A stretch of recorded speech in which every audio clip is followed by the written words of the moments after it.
Hello friends, welcome back to my channel. ಇದು Saturday morning blog. ಇವತ್ತು ಬೆಳಗಿನ ತಿಂಡಿಗೆ ಪನ್ನೀರ್ ಮಸಾಲ ಹಾಗೆ ಇದಕ್ಕೆ ಕಾಂಬಿನೇಷನ್ ಆಗಿ ಪರೋಟ ಮಾಡ್ತಿದ್ದೀನಿ. ಸೊ ನಾನು ರೆಗ್ಯುಲರ್ ಆಗಿ ಮಾಡೋವಂಥ ಪನ್ನೀರ್ ಮಸಾಲನೇ ಇವತ್ತು ತೋರಿಸ್ಕೊಡ್ತೀನಿ. ಇದಂತೂ ತುಂಬ ಸಿಂಪಲ್ಲಾಗಿ ಮಾಡ್ಕೋಬೋದು. ಇದಕ್ಕೆ ಯಾವುದೇ ರೀತಿ ಇಂಗ್ರೀಡಿಯೆಂಟ್ಸಿನ ಜಾಸ್ತಿ ಅವಶ್ಯಕತೆ ಇಲ್ಲ. ಹಾಗೆ ಇದಕ್ಕೆ ಪರೋಟ ಕಾಂಬಿನೇಷನ್ ಅಂತೂ ಸಖತ್ತಾಗಿರುತ್ತೆ. ಇದಕ್ಕೆ ಸ್ವಲ್ಪ ಶುಂಠಿ ಹಾಗೆ ಒಂದು ಸ್ವಲ್ಪ ಬೆಳ್ಳುಳ್ಳಿನ ಸುಲಿದಿಟ್ಕೋಬೇಕು. ಇದರ ಜೊತೆಗೇ ಒಂದು ಈರುಳ್ಳಿನ ಕಟ್ ಮಾಡಿ ಇಟ್ಕೊತಿದ್ದೀನಿ. ಹಾಗೆ ಚೆನ್ನಾಗಿ ಹಣ್ಣಾಗಿರುವಂಥ ಟೊಮೊಟೊ ತೊಗೋಬೇಕು.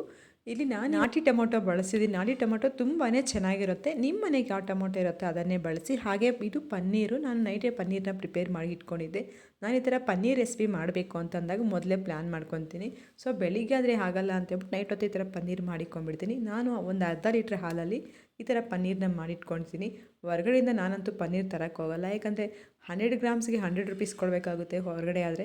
ಈ ಥರ ನಾವು ಮನೆಯಲ್ಲೇ ಒಂದು ಇಬ್ಬರಿಗೆ ಆಗುವಷ್ಟು ಕ್ವಾಂಟಿಟಿನ ಒಂದು ಅರ್ಧ ಲೀಟ್ರ್ ಹಾಲಾದರೆ ಸಾಕು, ನಮಗೆ ಇಬ್ಬರಿಗೆ ಆಗುವಷ್ಟು ಕ್ವಾಂಟಿಟಿ ಆಗುತ್ತೆ. ಈ ಥರ ಮನೆಯಲ್ಲಿ ಮಾಡ್ಕೊಳ್ಳೋದು ಹೆಲ್ದಿಯಾಗಿರುತ್ತೆ, ತುಂಬಾ ಚೆನ್ನಾಗಿರುತ್ತೆ. ಸೊ ನಾನಂತೂ ಹೊರಗಡೆ ಅಂತೂ ತರೋಕ್ಕೆ ಹೋಗಲ್ಲ ಪನ್ನೀರನ್ನ. ನೀವೇ ನೋಡ್ತಿರ್ಬೋದು, ಸೇಮ್ ಹೊರಗಡೆ ತಂದಂಗೆ ಇರುತ್ತೆ. ನಮಗಿದು ಶೇಪ್ಸ್ ಬೇಕು ಅಂತಂದರೆ ಅಲ್ಲಿ ಹೊರಗಡೆ ತರೋದೆಲ್ಲ ಸ್ಕ್ವೇರ್ ಟೈಪ್ ಇರುತ್ತಲ್ಲ, ಸೊ ಇದಕ್ಕೆ ಪನ್ನೀರ್ ಹೋಲ್ಡರ್ ಬರುತ್ತೆ, ಅದರಲ್ಲಿ ಮಾಡಿಕೊಂಡ್ರೆ ಅದು ಶೇಪ್ ಕರೆಕ್ಟಾಗಿ ಬರುತ್ತೆ. ನಾವು ಈ ಥರ ನಮ್ಮ ಮನೆಗೆ ಪನ್ನೀರ್ ಹೋಲ್ಡರ್ ಇಲ್ಲ, ಒಂದು ಕ್ಲಾತಲ್ಲೇ ಹಾಕಿಬಿಟ್ಟು ಸುತ್ತಿಕ್ಬಿಟ್ರೆ ಅದು ಒಂದು ರೌಂಡ್ ಶೇಪಲ್ಲಾದರೂ ಬರುತ್ತೆ, ಇಲ್ಲ ಸ್ಕ್ವೇರ್ ಶೇಪಲ್ಲಾದರೂ ಮಾಡ್ಕೋಬೋದು. ಈಗ ಇದನ್ನು ಸ್ವಲ್ಪ ಆಯಿಲಲ್ಲಿ ಫ್ರೈ ಮಾಡ್ಕೋಬೇಕು. ಟೊಮೊಟೊ ಮತ್ತು ಈರುಳ್ಳಿ ಹಾಗೆ ಶುಂಠಿ ಬೆಳ್ಳುಳ್ಳಿ ಎಲ್ಲ ಫ್ರೈ ಮಾಡ್ಕೊಳ್ಳಿಕ್ಕೆ ಒಂದು ಬಾಣಲೆಗೆ 1 ಸ್ಪೂನಷ್ಟು ಆಯಿಲ್ನ ಸೇರಿಸ್ಕೊಂಡು ಇದಕ್ಕೆ ಶುಂಠಿ ಹಾಗೆ ಬೆಳ್ಳುಳ್ಳಿನ ಸೇರಿಸ್ಕೊಂಡು ಒಂದು 2 ನಿಮಿಷ ಫ್ರೈ ಮಾಡ್ಕೋಬೇಕು. ನಾನು ಮಾಡ್ತಿರೋಂಥ ಕ್ವಾಂಟಿಟಿ ಬರೀ ಇಬ್ಬರಿಗೆ ಮಾಡ್ತಿದ್ದೀನಿ. ನೀವೇನಾದ್ರು ಇನ್ನೂ ಸ್ವಲ್ಪ ಜಾಸ್ತಿ ಕ್ವಾಂಟಿಟಿ ಮಾಡಬೇಕು ಅಂತಂದರೆ ಎಲ್ಲ ಇಂಗ್ರೀಡಿಯೆಂಟ್ಸು ಸ್ವಲ್ಪ ಜಾಸ್ತಿನೇ ಹಾಕ್ಕೊಳ್ಳಿ. ಹಾಗೆ ಫ್ರೆಂಡ್ಸ್, ನನ್ನ ಚಾನಲ್ ಆದರೂ ಹೊಸಬ್ರು ನೋಡ್ತಿದ್ರೆ ಸಬ್ಸ್ಕ್ರೈಬ್ ಮಾಡ್ಕೊಂಡಿದ್ರೆ, ಹಾಗೆ ನೋಡ್ತಿದ್ರೆ ಸಬ್ಸ್ಕ್ರೈಬ್ ಮಾಡ್ಕೊಳ್ಳಿ. ಪಕ್ಕದಲ್ಲಿರುವಂಥ ಬೆಲ್ ಐಕಾನ್ ಕ್ಲಿಕ್ ಮಾಡಿ. ಬೆಲ್ ಐಕಾನ್ ಕ್ಲಿಕ್ ಮಾಡೋದ್ರಿಂದ ನಾನು ಯಾವ್ಯಾವ ವೀಡಿಯೋಸ್ ಅಪ್ಲೋಡ್ ಮಾಡಿದ್ರು ನಿಮಗೆ ನೋಟಿಫಿಕೇಷನ್ ಸಿಗುತ್ತೆ, ನೀವು ಮೊದಲೇ ನೋಡ್ಬೋದು. ಹಾಗೆ ಈ ಶುಂಠಿ ಬೆಳ್ಳುಳ್ಳಿ ಸ್ವಲ್ಪ ಫ್ರೈ ಆದಮೇಲೆ ಇದಕ್ಕೆ ಒಂದು ಈರುಳ್ಳಿನ ಹಾಕ್ಕೊಂಡ್ಬಿಟ್ಟು ಫ್ರೈ ಮಾಡ್ಕೋಬೇಕು. ಈರುಳ್ಳಿ ಜಸ್ಟ್ ಕಲರ್ ಚೇಂಜ್ ಆಗೋವರೆಗೂ ಫ್ರೈ ಮಾಡ್ಕೊಂಡ್ರೆ ಸಾಕು. ಆಮೇಲೆ ಟೊಮೊಟೊ ಹಾಕ್ಕೊಂಡು ಟೊಮೊಟೊನು ಸ್ವಲ್ಪ ಸಾಫ್ಟ್ ಆಗೋವರೆಗೂ ಫ್ರೈ ಮಾಡ್ಕೊಳ್ಳೋಣ. ಟೊಮೊಟೊ ಸ್ವಲ್ಪ ದೊಡ್ಡದಾಗೆ ಕಟ್ ಮಾಡ್ಕೊಳ್ಳಿ. ಈಗ ಇದೆಲ್ಲ ಒಂದು ಸ್ವಲ್ಪ ಸಾಫ್ಟ್ ಆದಮೇಲೆ ನೀವು ನೋಡ್ತಿರ್ಬೋದು ಯಾವ ರೀತಿ ಆಗಿದೆ ಅಂತ. ಇದು ಕಂಪ್ಲೀಟಾಗಿ ಕೂಲ್ ಆದಮೇಲೆ ಮಿಕ್ಸಿ ಜಾರ್ಗೆ ಹಾಕ್ಕೊಂಬಿಟ್ಟು ಇದೆಲ್ಲ ಪೇಸ್ಟ್ ಮಾಡ್ಕೋಬೇಕು. ಈ ಪ್ರೋಸೆಸ್ ಅಂತೂ ತುಂಬಾ ಈಸಿ. ಪನ್ನೀರ್ ಒಂದು ರೆಡಿ ಇತ್ತು ಅಂತಂದರೆ ಜಸ್ಟ್ ಒಂದು 10 ನಿಮಿಷದಲ್ಲೇ ಈ ಪನ್ನೀರ್ ಮಸಾಲ ಮಾಡ್ಬೋದು, ಅಷ್ಟೊಂದು ಈಸಿ. ಇವಾಗ ಇದನ್ನು ಸಹ ಪೇಸ್ಟ್ ಮಾಡಿ ಸರಿಟ್ಕೊಳ್ಳೋಣ. ಈಗ ಪನ್ನೀರ್ ಮಸಾಲ ಮಾಡ್ಕೊಳ್ಳೋಣ. ಈಗ ಅದೇ ಕಡಾಯಿನೇ ಮತ್ತೆ ಸ್ಟವ್ ಆನ್ ಮಾಡಿಕೊಂಡು ಇಟ್ಕೊಂಡು ಆ ಕಡಾಯಿ ಸ್ವಲ್ಪ ಬಿಸಿ ಆದಮೇಲೆ ಇದಕ್ಕೆ 3 ರಿಂದ 4 ಸ್ಪೂನಷ್ಟು ಆಯಿಲ್ನ ಸೇರಿಸ್ಕೊಳ್ಳೋಣ. ಆಯಿಲು ಜಾಸ್ತಿ ಹಾಕೋ ಅವಶ್ಯಕತೆ ಇಲ್ಲ, ಮೀಡಿಯಮ್ ಆಗಿದ್ದರೆ ಸಾಕಾಗುತ್ತೆ. ಇದಕ್ಕೆ ಆಯಿಲ್ ಬಿಸಿ ಆದಮೇಲೆ ಒಂದು ಪಲಾವ್ ಎಲೆ ಹಾಗೆ ಸ್ವಲ್ಪ ಚಕ್ಕೆ ಸೇರಿಸ್ಕೊಳ್ಳೋಣ. ಈ ಥರ ಪಲಾವ್ ಎಲೆ ಹಾಕೋದ್ರಿಂದ ಫ್ಲೇವರು ತುಂಬಾ ಚೆನ್ನಾಗಿರುತ್ತೆ. ಆಮೇಲೆ ಇದಕ್ಕೆ ಚಿಲ್ಲಿ ಪೌಡರ್, ನಮಗೆ ಖಾರಕ್ಕೆ ಎಷ್ಟು ಬೇಕೋ ಅಷ್ಟು ಚಿಲ್ಲಿ ಪೌಡರ್ ಹಾಕ್ಕೊಳ್ಳೋಣ. ಇಲ್ಲಿ ನಾವು ನಾರ್ಮಲಾಗಿ ಯೂಸ್ ಮಾಡೋವಂಥ ಚಿಲ್ಲಿ ಪೌಡರ್ ಹಾಕಿ ಅದರ ಜೊತೆಗೇ ನಿಮಗೆ ಕಲರ್ ಸ್ವಲ್ಪ ರೆಡ್ ಕಲರ್ ಬೇಕು ಅಂತಂದರೆ ಕಾಶ್ಮೀರ್ ಚಿಲ್ಲಿ ಪೌಡರ್ ಯೂಸ್ ಮಾಡಿ. ಇದು ಹಾಕಿದ ಮೇಲೆ ಜಸ್ಟ್ 1 ನಿಮಿಷ ಅಷ್ಟೇ ಬಿಡಬೇಕು. ತೀರ ಹಾಗೆ ಬಿಟ್ಬಿಟ್ರೆ ಅದೆಲ್ಲ ಘಾಟ್ ಬಂದುಬಿಡುತ್ತೆ. 1 ನಿಮಿಷ ಆದಮೇಲೆ ಇದಕ್ಕೆ ನಾವು ರುಬ್ಬಿಟ್ಟಂಥ ಮಸಾಲೆ ಇತ್ತಲ್ಲ ಅದನ್ನು ಸೇರಿಸ್ಕೊಂಡ್ಬಿಟ್ಟು ಅದರಲ್ಲಿ ಮಸಾಲೆ ಒಂದು ಕುದಿ ಬರಬೇಕು. ಒಂದು ಕುದಿ ಬರೋ ಟೈಮಲ್ಲಿ ಈಗ ಅದೇ ಮಿಕ್ಸಿ ಜಾರ್ಗೆ ಇನ್ನೂ ಸ್ವಲ್ಪ ನೀರು ಹಾಕ್ಕೊಂಬಿಟ್ಟು ನಮಗೆ ಎಷ್ಟು ನೀರು ಬೇಕೋ ಅಷ್ಟು ನೀರನ್ನ ಸೇರಿಸ್ಕೊಳ್ಳೋಣ. ಪನ್ನೀರ್ ಮಸಾಲ ತುಂಬ ತೆಳುವಾಗಿರಬಾರ್ದು, ಸ್ವಲ್ಪ ಗಟ್ಟಿಯಾಗೇ ಇರಬೇಕು. ಯಾಕಂದರೆ ಪರೋಟ ಕಾಂಬಿನೇಷನ್ ಆಗಿರೋದನ್ನ ಸ್ವಲ್ಪ ಗಟ್ಟಿಯಾಗೇ ಇರಬೇಕು. ಈಗ ನಮಗೆ ಎಷ್ಟು ನೀರು ಬೇಕೋ ಅಷ್ಟು ನೀರನ್ನ ಹಾಕ್ಕೊಂಬಿಟ್ಟು ಇದರ ಜೊತೆಗೇ ರುಚಿಗೆ ತಕ್ಕಷ್ಟು ಉಪ್ಪು ಹಾಕ್ಬಿಟ್ಟು ಚೆನ್ನಾಗಿ ಕುದಿಯೋಕ್ಕೆ ಬಿಟ್ಬಿಡಬೇಕು. ಆ ಮಸಾಲೆ ವಾಸನೆ ಅಲ್ಲ, ಹಸಿ ವಾಸನೆ ಹೋಗೋವರೆಗೂ ಚೆನ್ನಾಗಿ ಕುದಿಯೋಕ್ಕೆ ಬಿಟ್ಬಿಡೋಣ. ಜಸ್ಟ್ ಒಂದು 5 ರಿಂದ 6 ನಿಮಿಷ ಅಷ್ಟು ಕುದಿಸ್ಕೋಬೇಕು. ಟೈಮಿಂಗ್ ಇಟ್ಕೊಳ್ಳೋಂಗಿದ್ರೆ ಒಂದು 5 ನಿಮಿಷ 6 ನಿಮಿಷ ಕುದಿಸ್ಕೊಂಡ್ರೆ ಸಾಕು. ಈಗ ಅದರ ಜೊತೆಗೇ ನಾನು ಸ್ವಲ್ಪ ಕ್ಯಾಪ್ಸಿಕಮ್ಮು ಸಹ ಆ್ಯಡ್ ಮಾಡ್ತೀನಿ ಚೆನ್ನಾಗಿ ಕುದಿ ಬರೋ ಟೈಮಲ್ಲಿ. ಕ್ಯಾಪ್ಸಿಕಮ್ಮು ಆಪ್ಷನ್ ಅಷ್ಟೇ, ನಿಮ್ಮ ಮನೆಗೆ ಇತ್ತು ಅಂತಂದರೆ ಹಾಕಿ, ಇಲ್ಲ ಅಂತಂದರೆ ಸ್ಕಿಪ್ ಮಾಡಿ. ಈಗ ಮುಚ್ಚಳ ಹಾಕಿಬಿಟ್ಟು ಮತ್ತೆ ಇನ್ನೊಂದು 8 ನಿಮಿಷ ಕುದಿಸ್ಕೊಂಡ್ರೆ ಚೆನ್ನಾಗಿ ಗ್ರೇವಿ ಎಲ್ಲ ಸ್ವಲ್ಪ ದಪ್ಪ ಆಗಿರುತ್ತೆ. ಅಂಥ ಟೈಮಲ್ಲಿ ನಾವು ಕಟ್ ಮಾಡಿದಂಥ ಪನ್ನೀರ್ ಐತಲ್ಲ ಅದನ್ನು ಸೇರಿಸ್ಕೊಂಡ್ಬಿಟ್ಟು ಒಂದು 2 ರಿಂದ 3 ನಿಮಿಷ ಕುದಿಸ್ಕೊಳ್ಳೋಣ. ಪನ್ನೀರು ಜಾಸ್ತಿ ಕುಕ್ ಆಗೋ ಅವಶ್ಯಕತೆ ಇಲ್ಲ, ಜಸ್ಟ್ ಲೈಟಾಗಿ ಕುಕ್ ಆದರೆ ಸಾಕು. ಕೊನೆಗೆ 1 ಸ್ಪೂನಷ್ಟು ಗರಂ ಮಸಾಲ ಹಾಕ್ಕೊಂಬಿಟ್ಟು ಚೆನ್ನಾಗಿ ಕಳಿಸ್ಕೊಂಡು ಕೊನೆಗೆ ಸ್ಟವ್ ಆಫ್ ಮಾಡಿಬಿಟ್ಟು ಕಸ್ತೂರಿ ಮೆಥಿ ಹಾಕ್ಕೊಂಬಿಟ್ರೆ ಪನ್ನೀರ್ ಮಸಾಲ ರೆಡಿಯಾಗುತ್ತೆ. ಇದಂತೂ ತುಂಬಾ ಚೆನ್ನಾಗಿರುತ್ತೆ, ತುಂಬ ಈಸಿ ಪ್ರೊಸೆಸ್ಸಲ್ಲೇ ಮಾಡ್ಕೋಬೋದು. ಜಸ್ಟ್ ಪನ್ನೀರ್ ರೆಡಿ ಇತ್ತು ಅಂದರೆ 10 ನಿಮಿಷದಲ್ಲೇ ಮಾಡ್ಕೋಬೋದು, ಅಷ್ಟು ಈಸಿಯಾಗಿ. ನಿಮ್ಮ ಮನೆಗೆ ಯಾರು ಗೆಸ್ಟು ಬಂದಾಗ ಈ ಥರ ಮಾಡಿಕ್ಕೆ ತುಂಬಾ ಇಷ್ಟಪಟ್ಟು ತಿಂತಾರೆ. ಹಾಗೆಯೇ ನಮಗೇನೋ ಪನ್ನೀರ್ ಮಸಾಲ ರೆಡಿ ಆಯಿತು. ಮನಸ್ವಿಗೆ ಸಹ ಪರೋಟ ಆಗಿರೋದ್ರಿಂದ ಪರೋಟ ಮೈದಾ ಇರೋ ಥರ ಮಕ್ಕಳಿಗೆ ಡೈಜೆಷನ್ ಆಗೋದು ಸ್ವಲ್ಪ ಕಷ್ಟ ಇರುತ್ತೆ ಅಂತೇಳ್ಬಿಟ್ಟು ಅವಳಿಗೆ ಸ್ವಲ್ಪ ಶಾವಿಗೆ ಮಾಡಿಕೊಡೋಣ. ಅವಳಿಗೂ ತುಂಬಾ ಇಷ್ಟ ಶಾವಿಗೆ ಅಂತೇಳ್ಬಿಟ್ಟು ಆಗ ಅದಕ್ಕೂ ಸಹ ನಾನು ಸ್ವಲ್ಪ ಹಾಲನ್ನ ಕಾಯಿಸ್ಕೊಂಡು ಅದಕ್ಕೆ ರೋಸ್ಟೆಡ್ ಶಾವಿಗೆನ ಹಾಕ್ತಿದ್ದೀನಿ. ರೋಸ್ಟೆಡ್ ಶಾವಿಗೆ ಹಾಕಿದ ಮೇಲೆ ಅದು ಕುದಿ ಬರೋ ಟೈಮಲ್ಲಿ ಒಂದು 2 ಸ್ಪೂನಷ್ಟು ಸಕ್ಕರೆ ಹಾಗೆ ಸ್ವಲ್ಪ ಇದಕ್ಕೆ ಏಲಕ್ಕಿ ಪೌಡರ್ ಸೇರಿಸ್ಕೊಂಡು ಚೆನ್ನಾಗಿ ಕುದಿಸ್ಕೊಂಡ್ರೆ ಶಾವಿಗೆ ಸಹ ರೆಡಿಯಾಗುತ್ತೆ. ಕೊನೆಗೆ ಸ್ವಲ್ಪ ದ್ರಾಕ್ಷಿ ಹಾಕ್ಕೊಂಡ್ರೆ ಸಾಕು.